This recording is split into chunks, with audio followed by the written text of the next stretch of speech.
folks, this is Greg. I just wanted to provide some brief feedback to the essays from 619 blog post 1. I've read through about half of them. I'm really enjoying what I'm seeing in most of them. What's being done really well, and if you're doing this, definitely keep this going, is referring to specific pages, citations, concrete quotes, etc. from the text. Now, if you do actually quote the item verbatim, like literally word for word, put in the quote and in the page number, and if you do so, make sure that that material is the best that you can use, i.e. if you could phrase it or summarize it in another way, use your summary, but if the quote is exceptional, use the quote.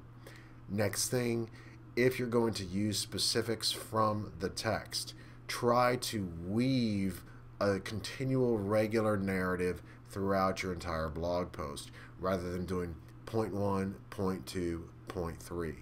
So you have a continual flow. If you are going to do breakups where you're addressing 3 different points that say Lessig addresses and which interest you, there are several ways that you can construct this so that it has more fluidity for the reader.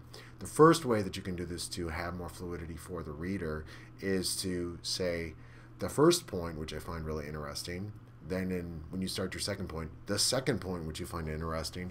So while it is clearly constructed and a little bit bumpy, it at least smooths it out for the reader a little bit more, and you give that clear, explicit, alphabetic, that linguistic clue that you have switched topics. Another thing that you could do is you could use a subhead, i.e. headings of levels 2 or 3 in the text, such as topic 1, but you list the name of the topic, topic 2, topic 3. So if you're not going to have one continual ongoing narrative, you can do these bullet points. Now, a variety of you have done these in different ways. Sometimes it's largely first person, other times you're discussing primarily the text. All of these work. What is important, what I really want to see, is engagement with specific concrete aspects from the material, pulling specific things out of Lessig, connecting it to your world, like you're sewing, you're weaving, you're integrating this into your experience, okay? And then discussing some of the ramifications that this would have or is having or could have on your experience or things that you care about. Now, if this is something that you're involved with, say, fan fiction, that has very little to do with education, of course you can discuss fan fiction or whatever, or if you're doing remixes or if you're DJing, that is all fine.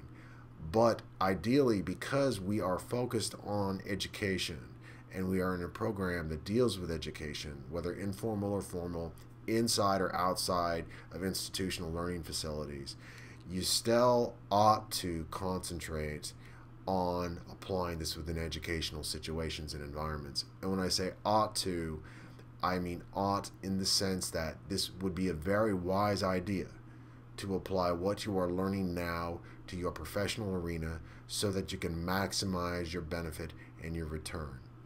If you want to incorporate this with your own personal experiences, your lived experiences that are outside of education, that's fine, that's good, and that enriches, and that is what we want from an overall education.